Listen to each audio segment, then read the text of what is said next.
We just did our whole summer recommendations video, and now it's time to go over all of the books that we want to read this summer. This is so exciting because every single year I wait until we can tan, we can go to the beach, we can just get these beach reads in, and it is time. Normally I prefer winter, but I've actually grown to love summer this year. So I'm really excited for some of these books. As always, I think I have a mix of genres because I don't typically read a lot of contemporary romances, but I'm excited to get into these. The first one I have is Husbands and Lovers by Beatrice Williams. I honestly have no idea what this is about, but the cover, it was just screaming summer to me. So let's figure out what it's about together.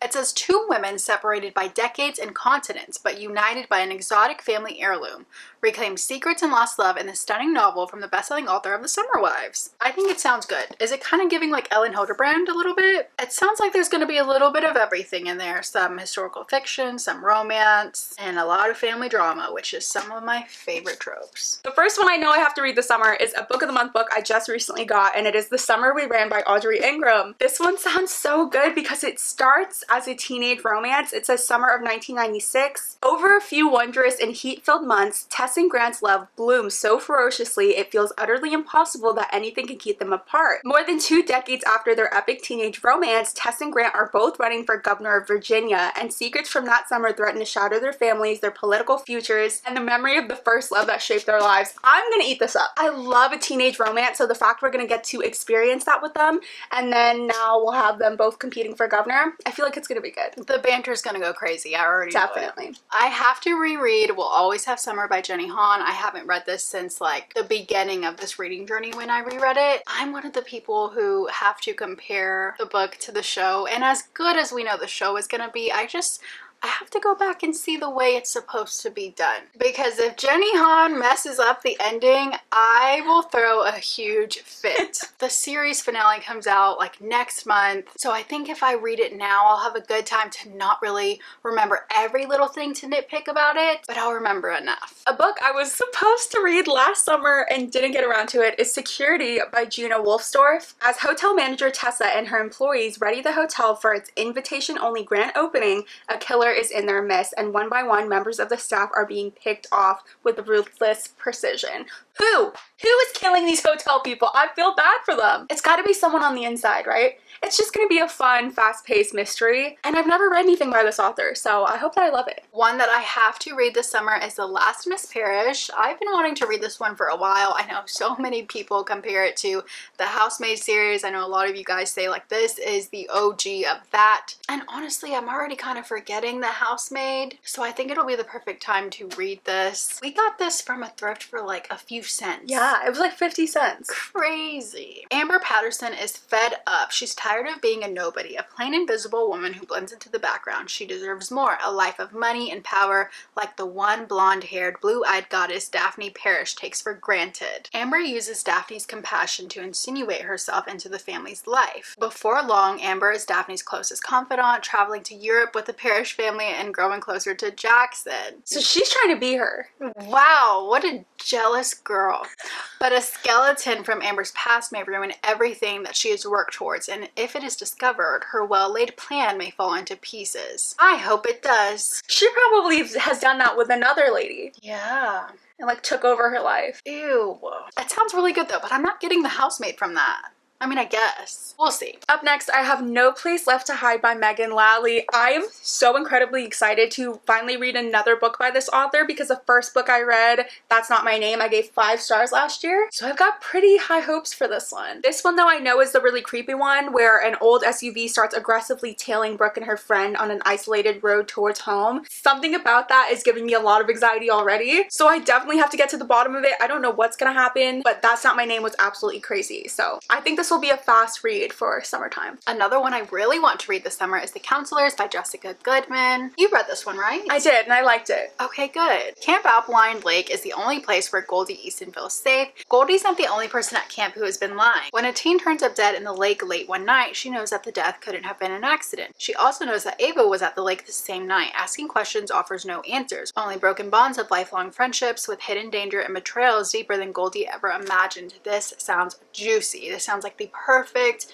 mystery thriller kind of camp vibe you want to read in the summertime. Following that, I have one that is giving similar vibes, but it's a dark romance, so I'm very interested. It is Dead of Summer by A.J. Merlin. It does take place at a campground. It says Camp Crestview, and our main character is a camp counselor. And what happens is they get a new camp counselor, and he seems to be a little crazy. It says she stumbles upon him late at night with an axe and a sinister intention towards the campers. Unable to let him kill anyone, I strike a dangerous bargain, only to realize the true extent of his darkness. With every demand he makes pushing me to the brink of my moral boundaries, I'm torn between survival and the haunting allure of his control. Like, girl, what? If someone was trying to kill the campers, why wouldn't you just call the cops? Why would you be like, I'll make you a deal? Yeah, that's crazy. But I'm excited for it. I've heard good things. And it's been a while since I've read a dark romance, so this is gonna be a perfect one for the summer. Another one I have to read this summer is Part of Your World by Abby Jimenez. It's like the only one that I haven't read of hers, which is crazy because I have loved every single book that I've read by this author. So it seems like we have a small town guy and a city girl, and they're probably gonna fall in love, and they're gonna have to figure out a compromise of how they're gonna live their life. Abby Jimenez books always have some deeper meaning, some deeper things going on though, so can't wait for this. Up next, I have Famous Last Words by Jillian McAllister. I did just go over this because it's on my June TBR, because the story takes place in June. Like, I love when books or shows that I'm watching aligns with whatever time of year it is, but this is the one where there is a hostage situation and the wife's husband is the gunman. I just think there's so much to unpack there.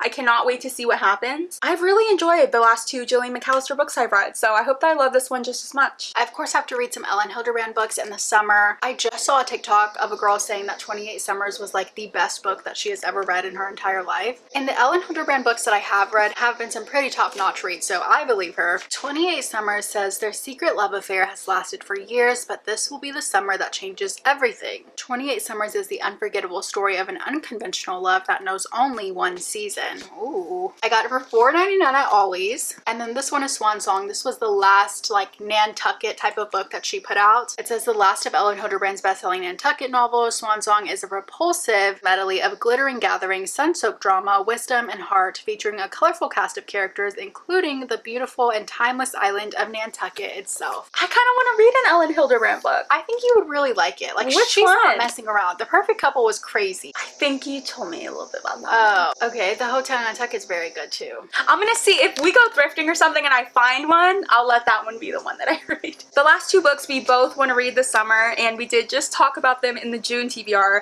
but we have The Pairing by Casey McQuiston. I'm actually currently reading this book and I'm really enjoying it. It's two exes that basically both book the same tour for the summer, so they're going to all of these romantic places and they're kind of just having to find a way to coexist and also kind of catch up on all the life that they've missed together. It's really cute so far, so I'm excited to finish it. We both loved the other Casey McQuiston books that we've read. We also both want to reread We Were Liars by E. Lockhart because the adaptation is coming out this month, which is crazy. You remembered a lot of what happened, but I'm just one of those people who I kind of forget after a while. I remember some important things, but there's a lot that I don't remember as well. So I'm excited to go back into this. Last book we have on our summer TBR is obviously My Friends by Frederick Backman. This is our book club book for this month, so if you want to read this with us, we will have that link in the description. It's free to join. This is gonna be my first Frederick Backman book though, and I've heard amazing things about his writing, so I'm really excited. These are just some of the books on our summer TBR. Hopefully we get to all of these plus more. If you didn't get a chance to see that summer recommendations video, we do have that out as well. We're really excited to finally get into these summer reads. Please let us know in the comments what you plan to read this summer. That's pretty much it for today's video though, so thank you guys so much for watching. Make sure to like and subscribe if you haven't already, and we will see you guys next time. I dressed for the occasion today. These are Amanda's clothes. We're matching now. We're in like orange. Can you tell we've been tanning? It looks like the perfect summer read. It does. We need to float like this. You know? Yeah. She's like up in the water. No, she's on those diving boards. Oh, you're right, you're right. This one does give me similar vibes to The Housemaid, but I never read that one. It's similar though because this one does take place in a hotel, right? No. Housemaid doesn't take place in a hotel? No. Oh, she's a housemaid. Right. Scratch that. Okay. I've noticed that not a lot of mine are giving summer the way that yours are, so maybe I can find some. Oh. I don't know, maybe that's dumb, but you know what I mean? Like, these look like summer books. No. They got like ocean on the covers. I thought that was the assignment. I don't own any of that. Hey, just throw your books at me, that's fine.